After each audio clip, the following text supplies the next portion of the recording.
होगा जब चंद्र ग्रहण की शुरुआत हो जाएगी। सुबह 10:17 होगा टाइम जब चंद्र ग्रहण खत्म होगा, यानी करीब करीब 4 घंटे चंद्र ग्रहण रहने वाला है। 4 घंटे लंबा ये ग्रहण होगा। 17 सितंबर की रात 9:12 पर सूतक शुरू हो जाएगा और चंद्र ग्रहण के दौरान या किसी भी ग्रहण के दौरान सूतक जिसका ख्याल रखा जाता है 17 सितंबर की रात 9:12 से शुरू हो जाएगा। कुछ डूज और डोंट आपने अक्सर ग्रहण को लेकर सुने होंगे और ऐसे में 18 सितंबर को लगने वाले इस चंद्र ग्रहण को लेकर भी बातें कुछ इसी तरह से हो रही हैं। सुबह 6:12 पर शुरू और सुबह 10:17 पर, यानी करीब 4 घंटे तक ये चंद्र ग्रहण अपना असर रखेगा, दिखाई देगा। तो चंद्र ग्रहण जो कि साल का दूसरा चंद्र ग्रहण है, अब कैसे ही असर डालेगा, हमें क्या ख्याल रखना होगा, किसके लिए बेहतर होगा और किसके लिए अशुभ होगा, ये सभी चीजें जानना समझना जरूरी है। हालांकि ग्रहण है तो अच्छा प्रभाव तो कहीं नहीं डालेगा, लेकिन किसके लिए सामान्य रहने वाला है और किसके लिए थोड़ा सा फिक्र करने वाली बात है, ये सभी जानना समझना बहुत ज्यादा जरूरी है। तो साल का ये दूसरा चंद्र ग्रहण 18 सितंबर सुबह 6:12 पर इसकी शुरुआत हो जाएगी। हालांकि वैज्ञानिक दृष्टि से अगर देखें तो ये ग्रहण लगना एक नॉर्मल रूटीन कहा जाता है, ऐसा कुछ खास नहीं होता। लेकिन हाँ, जो ज्योतिष हैं, जो ज्योतिषाचार्य हैं, वो इसे अलग दृष्टि से देखते हैं। चंद्र ग्रहण पर आपको क्या करना है और क्या नहीं करना है, ये जान लीजिए। चंद्र ग्रहण पर आपको करना है कि सोने से आपको बचना है। उस ग्रहण के दौरान आप सोइएगा नहीं। इष्ट देव के मंत्रों का जाप आपको करना है। जो भी आपके इष्ट देव हैं उन्हें याद कीजिएगा, उनके नाम का जाप कीजिएगा। ग्रहण खत्म होने पर तिल, सरसों, चावल, चीनी, सफेद वस्त्र, ये ऐसी चीजें हैं जो आपको दान करनी चाहिए। और दान करने से कहा यह जाता है कि जो भी ग्रहण का दुष्प्रभाव आपके ऊपर आ रहा था या आने वाला है वो दूर हो जाता है। इस दान दक्षिणा को बेहतर माना जाता है ग्रहण के बाद में। अब साथ ही साथ मैंने आपको बताया कि सूतक भी एक दिन पहले यानी कि 17 तारीख की रात, 17 सितंबर की रात 9 बजे के करीब शुरू हो जाएगा। 9:12 से ये सूतक की शुरुआत हो जाएगी। तो सूतक होता क्या है? चंद्र ग्रहण का सूतक ग्रहण लगने से 9 घंटे पहले शुरू होता है। सूतक काल में कोई शुभ काम नहीं होता है। सूतक काल में गर्भवती महिलाएं जो विशेष ध्यान रखें, ग्रहण के दौरान बहुत सी ऐसी बातें होती हैं जो खास तौर से गर्भवती महिलाओं को ध्यान में रखनी होती हैं। जैसे इसमें कुछ आप मिथ कह सकते हैं, कुछ ऐसा कह सकते हैं जिसके परिणाम वाकई पाए गए हैं और जिन रिचुअल्स को फॉलो गर्भवती महिलाओं के जरिए किया जाता है या घर के बड़े बुजुर्गों के जरिए कहा जाता है कि आप इन बातों का ख्याल रखिएगा। अब 18 सितंबर सुबह 6:12 पर ग्रहण की शुरुआत हो जाएगी और उससे ठीक एक दिन पहले यानी कि 18 सितंबर से एक दिन पहले 17 सितंबर रात 9:12 पर यह सूतक शुरू हो जाएगा, जिसमें गर्भवती महिलाओं को खास ख्याल रखना है, अपने इष्ट देव को याद रखना है, साथ ही उनके नाम का जाप करना है। कोशिश ये भी रहती है जब ग्रहण चल रहा होता है उस दौरान कोई सोए नहीं और ग्रहण खत्म होने के बाद आप अपने सामर्थ्य के हिसाब से दान दक्षिणा कर सकते हैं। ये दान दक्षिणा आपके जीवन पर इस ग्रहण का जो भी दुष्प्रभाव है उसे दूर करता है।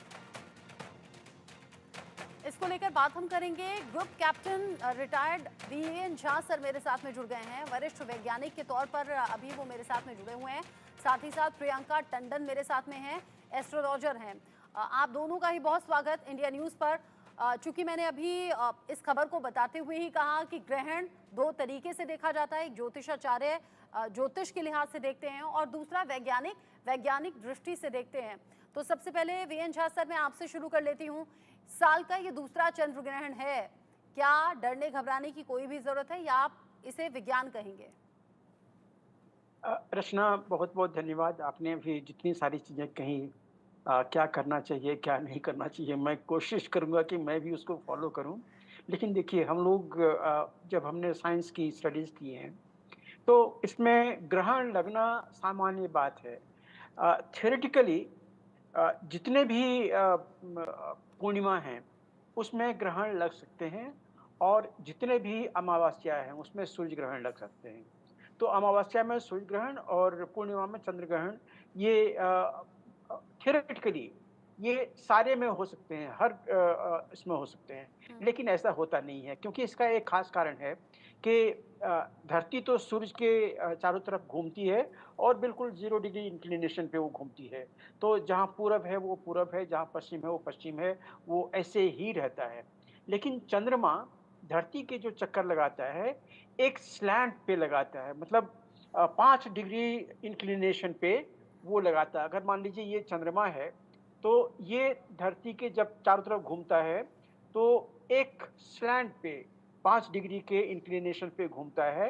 तो आप देखेंगे कि जब भी इसकी छाया धरती पे पड़ती है, हुँ। तो उस समय में वहाँ पे सूर्य ग्रहण रहेगा और जब चंद्रमा पे धरती की छाया पड़ती है, तो ये चंद्र ग्रहण लगता है। तो थ्योरेटिकली मैंने बताया ये सब पॉसिबल है। लेकिन एक चीज़ हम लोग भी जो हम लोग कुछ लोग हम लोग मानते हैं क्योंकि बचपन से जब भी ग्रहण लगा है, तो उस समय में हमने भगवान को याद किया हुआ है। ये भी होता था कि कुछ खाने-पीने की चीज़ें हैं, वो उस समय में खाली ना रखें, बाहर में ना रखें। तो बहुत सारे चीज़ हमने बचपन से देखी है, तो उसकी कुछ धारणाएँ तो ज़हन में हैं। लेकिन इसके साथ-साथ एक बात याद रखिए, जब हम बड़े हुए थे, जब हम अंधेरे में कहीं से जा रहे होते हैं, तो एक एप्रीहेंशन सा होता है, जो चीज़ आपको दिखाई नहीं देता है, वहाँ पे थोड़ी एप्रीहेंशन होती है। तो यहाँ हमारे यहाँ पे जब रात होती है, रात में अगर चंद्रमा की भी किरणें अगर धरती पे पहुँचती है, तो उस समय में कुछ न कुछ तो प्रकाश होता है। तो प्रकाश ना रहने से जो नेगेटिव फोर्सेस, हाँ। नेगेटिव जो चीज़ें होती हैं, जो कि कहते हैं ना कि जो राक्षस होते हैं, निशाचर होते हैं, वो रात में ज़्यादा एक्टिव हो जाते हैं। मैं सुनी-सुनाई बातें कह रहा हूँ, इसका कोई प्रूफ नहीं है। हाँ। तो ये जो चीज़ें होती हैं कि अगर बिल्कुल रात में अगर अंधेरा है, हुँ। तो उस समय में जो जो नेगेटिव फोर्सेस हैं, वो शायद ओवर एक्टिव होती हैं। हुँ। तो क्या जब चंद्रग्रहण में जब चंद्रमा का प्रकाश धरती पे जहाँ पे रात होती है, जब धरती पे नहीं पहुँचती है, तो क्या वो काली जो शक्तियाँ हैं, वो क्या वहाँ पे प्रबल हो जाती हैं? हुँ। ये जो जो हमारे एस्ट्रोलॉजर्स हैं या बाकी जो साइंस हैं, उनको ये रिसर्च ज़रूर करना चाहिए ठीक कि है। इसका क्या होता है। आपने कहा कि जो प्रेगनेंसी है, हुँ। उसमें ऐसा होता है 9 घंटे पहले से लेके बाद तक। तो ये भी एक प्रोस्पेक्टिव स्टडी है, हम हर साल में सारे चैनल पे हम डिस्कस करते हैं हुँ। और एस्ट्रोलॉजर्स भी हुँ। डिस्कशन करने आते हैं, लेकिन कोई भी एक साइंटिफिक स्टडी जो है हुँ। एस्ट्रोलॉजी का, ये ठीक नहीं वैसे ही है। बताता है। ये ठीक वैसे ही है वीएन झा सर, क्योंकि चाँद और सूरज पूरी धरती के एक-एक ही हैं। लेकिन यहाँ हिंदुस्तान में जिस तरह की संस्कृति है, जो रिचुअल्स हैं, जो मान्यताएँ हैं, उस हिसाब से डूज़ ड्रोन लोगों के ज़रिए किए जाते हैं और विदेशी ज़मीन पर भी ज़ाहिर-सी बात है ये ग्रहण होता है, इसका असर क्या होता है, लेकिन वहाँ वैज्ञानिक दृष्टि से देखते हैं, वहाँ ऐसी कोई स्पिरिचुअल तरीके से इसे नहीं देखा जाता। ये अपना-अपना परसेप्शन हो सकता है, अपनी-अपनी थिंकिंग हो सकती है। लेक लेकिन प्रियंका जी, क्या हिंदुस्तान में इसका असर होगा और क्या इसे देखा जा सकेगा? Thank you so much Jha sir. पहले तो मैं बोलूंगी कि मुझे आपको सुन के बहुत अच्छा लग रहा है, जिस तरीके से आपने एक्सप्लेनेशन दी। पहली बार मैं ऐसी एक्सप्लेनेशन सुन रही हूँ जो लॉजिकल भी है, क्योंकि यूजुअली लोग एस्ट्रोलॉजी के बारे में इतना रिस्पेक्टफुली बात नहीं करते। जब भी ग्रहण की बात आती है, आपकी एक्सप्लेनेशन बहुत ही खूबसूरत, बहुत ही अच्छी थी।